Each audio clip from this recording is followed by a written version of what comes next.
When this 19-year-old kid started making clothes in his parents' garage, he probably couldn't have guessed that it would one day turn him into a multimillionaire. But after building his empire from the ground up, he was eventually forced to make a heartbreaking decision. This is his story.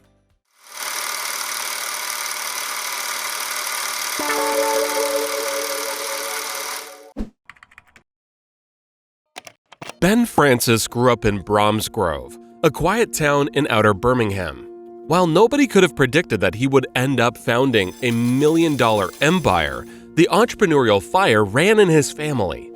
Business had always been around him, and both of his grandparents ran their own companies. On his dad's side, it was a taxi company, and on his mom's side, it was furnaces. And it was while working as a teenager lining furnaces for his granddad that Ben decided he also wanted to start his own business someday. Later, an information technology class at school sparked his passion for building websites and apps. At the same time, Ben had also developed an interest in fitness. Little did anyone know, those two interests would one day merge to turn little Ben into a multimillionaire. Ever the entrepreneur, young Ben set up a website that sold car license plates online, and he later built and launched 2 iPhone fitness tracking apps, one of which earned him nearly $11,000. During this period, Ben's love for fitness continued to grow, and he knew that he wanted nothing more than to become a part of the fitness community. He had become a keen gym goer and loved to live a healthy lifestyle. So wanting to make a name for himself in the fitness industry, he launched a health supplement dropshipping business with his childhood friend Lewis Morgan. For the next couple of months, Ben and Lewis poured their heart and soul into the business, and the learning curve was steep. But after a while, Ben had to face the hard truth. The profit margins from selling the supplements were simply too low to make it worth their efforts. That's when they decided to dive into another area, making and selling clothing. I remember looking around and I couldn't find any gym clothing I wanted to wear. So I said, "Let's make it ourselves," Ben explained. The decision was risky, but would it also pay off? Garages seem to be special locations in the startup world, as that's where many of the most successful ones had their origins.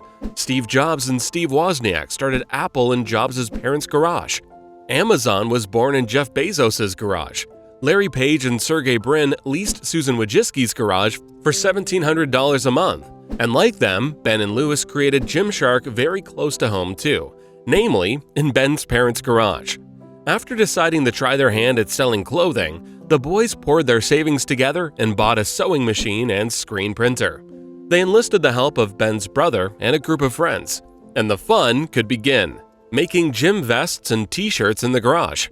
"My nan made curtains, so she taught me how to sew," Ben said. "I remember thinking we had 10 orders to do, and to make 12 to 15 products, it would take most of the day, but it was so much fun learning."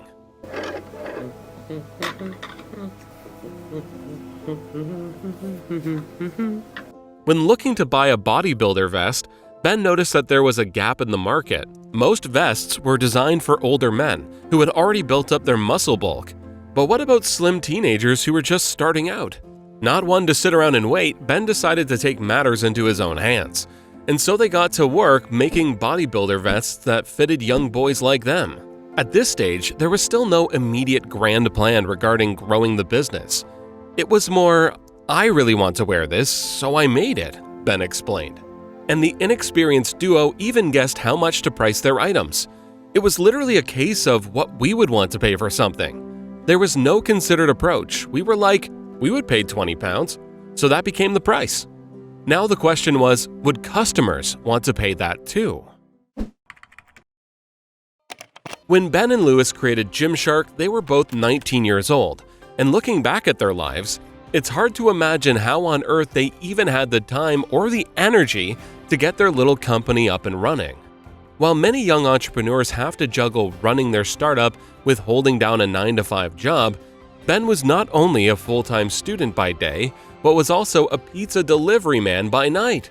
He was doing a business and management degree while working for Pizza Hut, earning £5 an hour. In dollars, that's around $6.70. I'd wake up and go to Aston University, then finish uni early afternoon and work at Pizza Hut from 5 p.m. till 10 p.m., he explained. I could answer emails about Gymshark in between deliveries.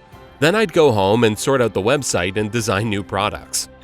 Just like Ben, Lewis was living a busy life too.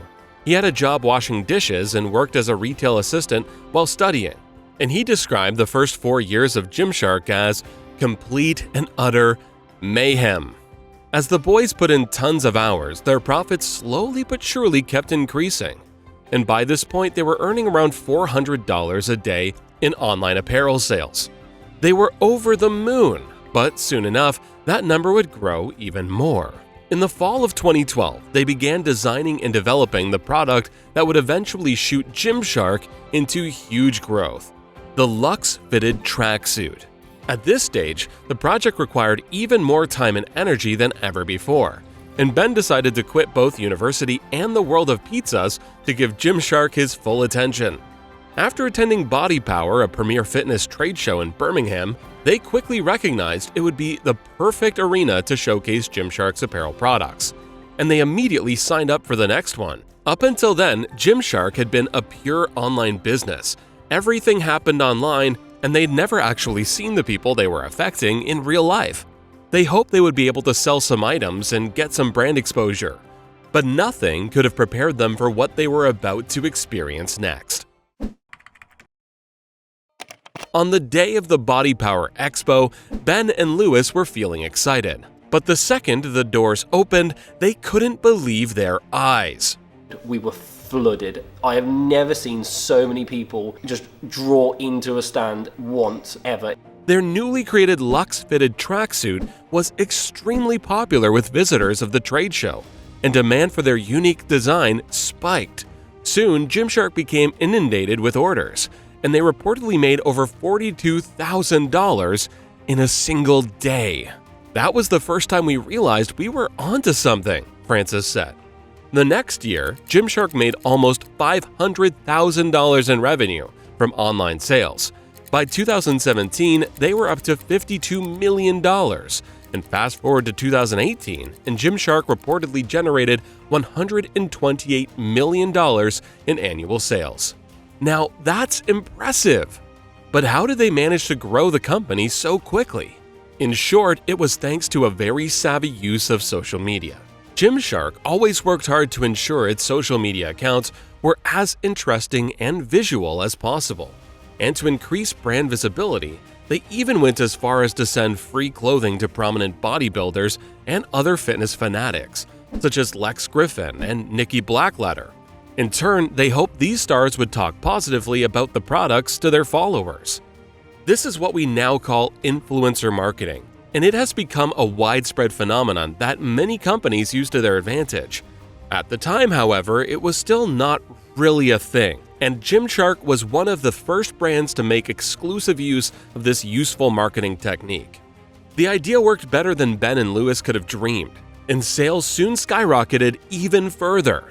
But perhaps things were starting to go a bit too well. After years of steady growth and success, some trouble emerged, more specifically in the form of a massive Black Friday crash that cost Gymshark thousands of dollars. After spending nearly 8 months setting up their new website, it was finally up and running. But by the time it was finished, Gymshark had already doubled in size and had already outgrown the site. In addition to its lengthy launch process, the site cost hundreds of thousands of dollars to build and maintain. But there it was, just in time for the biggest of all shopping days, Black Friday. The previous Black Fridays had proven to be extremely lucrative, so Ben couldn't wait to have another go at it. But then the emails and tweets started rolling in, one after another after another. Due to a failure, Gymshark was knocked offline for 8 hours straight. Customers weren't pleased, and neither was Ben. The failure cost Gymshark an estimated $143,000 in lost sales.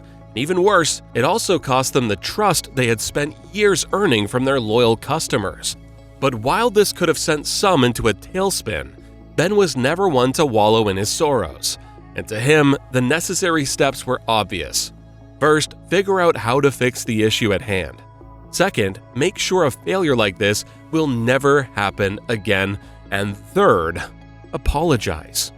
For the next couple of days, Ben sat down and penned more than 2,000 handwritten apologies to all those who were affected by the Black Friday crash, and he even gave them discounts too. Now that's some serious commitment.